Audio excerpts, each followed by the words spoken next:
When I was 14, ninth grade in high school, what's that, about 14 years old, 13, 14 years old, I went to the high school performing arts. You know, that's the place where they did the movie Fame over and I was thrown out the same day as Freddie Prinze. That's a whole story I gotta tell you. One of the guys that worked there, that was a friend of mine, he worked at the Metropolitan Opera House. The high school performing arts was dance, acting, and music. And I was there for acting, he was there for music, for singing, and he was in the children's choir at the Met, the Metropolitan Opera House. You know, the big place where Luciano Pavarotti and not Maria Callas, well, in the old location. This was in Lincoln Center. So it was, you know, he worked there. He said, why don't you hang out with me? They pay $10 a scene, and they need extras. They're called extras, or supernumeraries is the actual word. Extras to stand on stage, and during the opera, when you see an army or spear carriers, you stand there in a non-singing role, in a costume, and just people are singing in a foreign language, and then when it's your time to go, and everybody else walks off the stage, you walk off the stage. And I was like, $10? I was still living at home with my mom.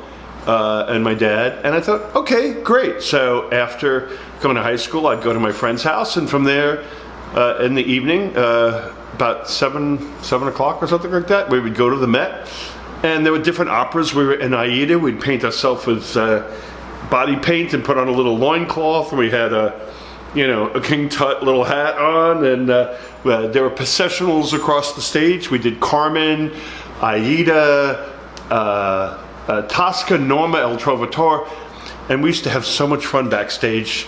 I used to hide between the proscenium arch, is that big arch, you know, at the opening of the stage, and I used to hide between the curtain and the proscenium arch and watch all the stuff going on backstage. You weren't allowed to, because the whole stage at the Met was a giant elevator system, and they would roll the scenery, they'd make the scenery in the basement, put it on these giant like trolleys, and they would roll into the stage and then settle down. The whole set was there. When the curtain went down, that would go down to the basement on like a conveyor, you know, it rolled off, and the elevator would come back up with the new scenery on it. So you weren't allowed to be on the stage, because if you fell, you would fall. Hey buddy, you would fall, my dog, you would fall 2 or 3 stories down and basically get killed. So, my dog's barking. Come on, buddy. I'm trying to tell my story. You want to say hello? Come here, baby. Come here. Come. He ran away. Well, this is Monkey. Hey, everybody. That's my little monkey. Say hello. The other one ran away. Say hi. You're on YouTube. Hey, he likes that. So, there was a guy at the opera who used to get acid and organic mushrooms, mescaline, all that kind of stuff. It was the 1974, I want to say, and it was all about peace, love, hippies, and drugs.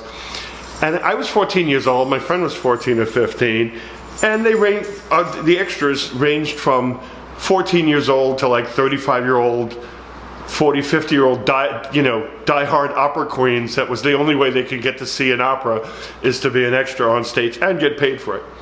So we did, I think it was Carmen.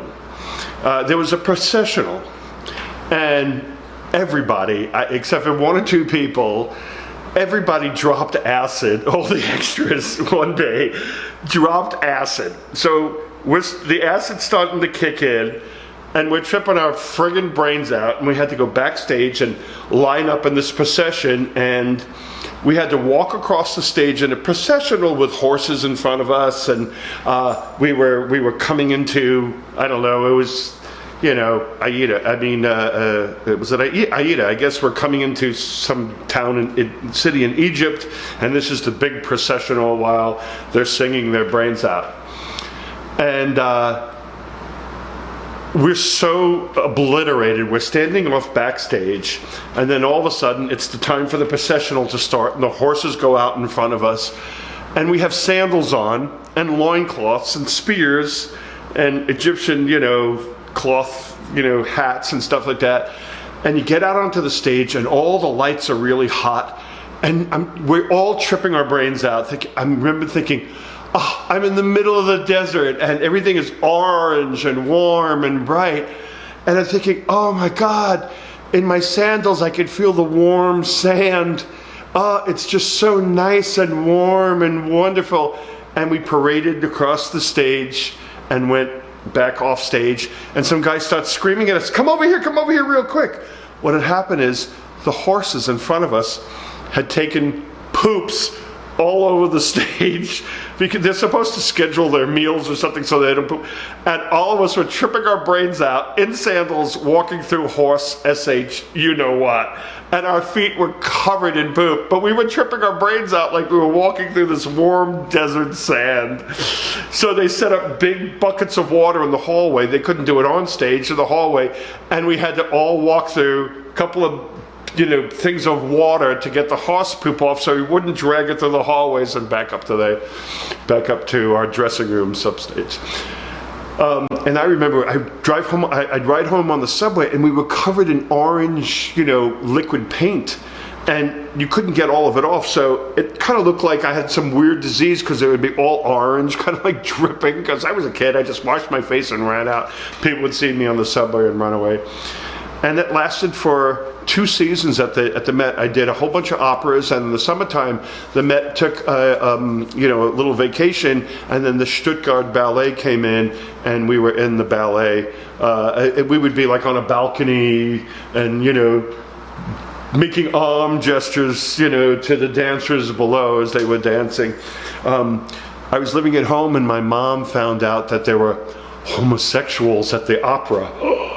And she didn't want her son around homosexuals. Well, it was way too late. I was like a child horror. That's another story.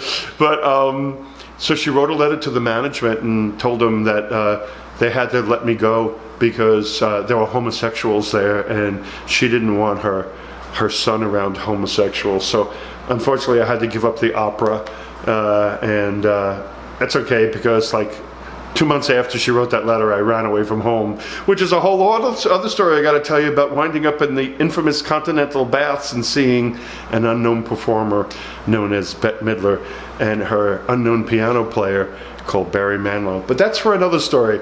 So I thought I would just tell you the horse poop and acid story at the Met. There were so many other Metropolitan Opera stories where we were tripping our brains out and falling over on stage, and we're supposed to fight sword fights, and there's a little prompter, the guy in the little clamshell screaming at us.